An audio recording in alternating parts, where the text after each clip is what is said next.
Hello students, welcome to the Agnij online classes. और आज की क्लास में हम आगे बढ़ाएंगे क्लास 9th मैथ्स का chapter exponents and powers. So students, आज की क्लास में हम क्वेश्चन 10 से शुरू करेंगे। और यहाँ पे जो क्वेश्चन दिया हुआ है वो कुछ नए तरीके का है। आइए देख लेते हैं।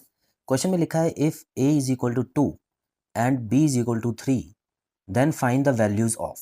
तो यहाँ पे आपको स्टूडेंट्स जो भी क्वेश्चन दिए हुए हैं आगे, उसमें आपको जहाँ पर भी a लिखा हुआ है वहाँ पे उसकी वैल्यू 2 लगानी है, और जहाँ पर भी b लिखा है उसकी वैल्यू 3 लगानी है।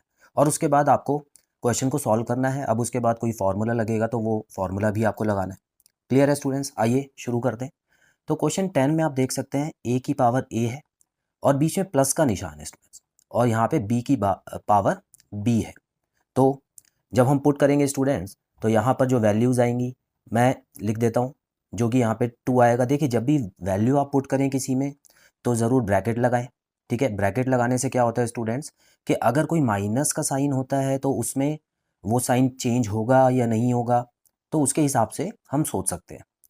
पावर यहाँ पर आपको ए ही दिए, तो इसका मतलब यहाँ पर भी 2 आ जाएगा। पावर को अगर आप ब्रैकेट में नहीं भी लगाते तो चलेगा। आगे बढ़ते हैं। बी यहाँ पे दिया हुआ है 3, तो इसका मतलब यहाँ पे मैं लिख सकता हूँ 3 की पावर 3, क्योंकि यहाँ पर भी इसकी पावर में भी बी है। ठीक है, तो यहाँ पर जैसे कि क्वेश्चन में बोला था, हमने वैल्यूज़ तो पुट कर दी। अब यहाँ हम देखते हैं कि क्या कोई फॉर्मूला लग रहा है। स्टूडेंट्स देखिए, जब भी बीच में प्लस होता है तो याद रखिएगा कोई भी फॉर्मूला नहीं है ना। हमने पढ़ा था कि बेस सेम हो, पावर अलग हो, या बेस अलग हो पावर सेम हो।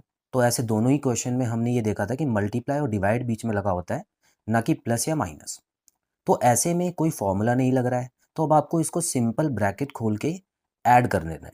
तो ये कैसे होगा स्टूडेंट्स? देखिए, 2 की पावर 2, इसका मतलब यहाँ पे हो जाएगा 4, और 3 की पावर 3 है, तो क्या होता है स्टूडेंट्स? देखिए, 3 3 ज़ा 9 और 9 3 ज़ा 27, तो यहाँ पे 27 आ जाएगा।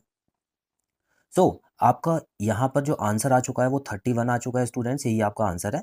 बड़ा सिंपल क्वेश्चन था। ठीक है, अच्छे से देख लीजिए, यहाँ पर कंफ्यूज मत होइएगा। प्लस का साइन जब होता है तो कोई फॉर्मूला नहीं लगता है। और हालांकि यहाँ पर आप देख सकते हैं कि बेस भी सेम नहीं था, पावर भी सेम नहीं थी, तो इसमें तो वैसे भी कोई फॉर्मूला नहीं लगना था।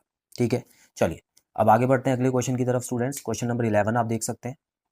यहाँ पर आपको दिया हुआ है a की पावर b है प्लस b की पावर a है। तो इसमें भी आप देख सकते हैं स्टूडेंट्स कि बीच में प्लस लगा हुआ है। आइए वैल्यू पुट कर लेते हैं। सो हमको क्वेश्चन में दिया था कि a की जगह मुझे 2 लगाना है और b की जगह मुझे 3 लगाना है। तो ये लीजिए, इस बार प्लस का साइन है, b की जगह 3 है और a की जगह 2 है। तो इस तरीके से आपको वैल्यू पुट कर देनी है। अब स्टूडेंट्स यहाँ पर पहले देख लीजिए क्या कोई फॉर्मूला लग रहा है। यहाँ पर भी नहीं लग रहा है, क्योंकि यहाँ पे बीच में प्लस का साइन है ना। तो प्लस का साइन है तो कोई भी फॉर्मूला नहीं लगेगा, तो इसको भी हम वैसे ही सॉल्व करेंगे। इस बार 2 के ऊपर क्यूब है, तो 2 का क्यूब क्या होता है स्टूडेंट्स? 2 2 ज़ा 4 और 4 2 ज़ा 8, तो यहाँ पे 8 लिख दीजिए। प्लस 3 का स्क्वायर होता है 9, तो 8 प्लस 9 हो गया 17। तो ये भी बड़ा सिंपल क्वेश्चन था स्टूडेंट्स। चलिए देखते हैं अगले क्वेश्चन में क्या कोई फॉर्मूला लगेगा। यहाँ पर भी आपको दिया हुआ है a की पावर b।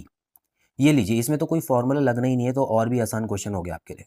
यहाँ पर आपको क्या करना है, a की जगह 2 पुट करना है और b की जगह 3 पुट करना है। तो स्टूडेंट्स ये तो बिल्कुल ही सिंपल क्वेश्चन है। 2 का क्यूब कर देंगे तो आपका आंसर आ जाएगा। तो यहाँ पर जो आंसर आ गया है 8 आ गया। Clear students? तो आई होप आपको बहुत ही आसान तरीके से वैल्यू पुट करने वाले क्वेश्चन समझ आए होंगे। हालांकि ये आसान क्वेश्चन थे, आगे जाके कुछ टफ क्वेश्चंस भी हम करेंगे। सो स्टूडेंट्स, मिलते हैं अगली क्लास में। Till then.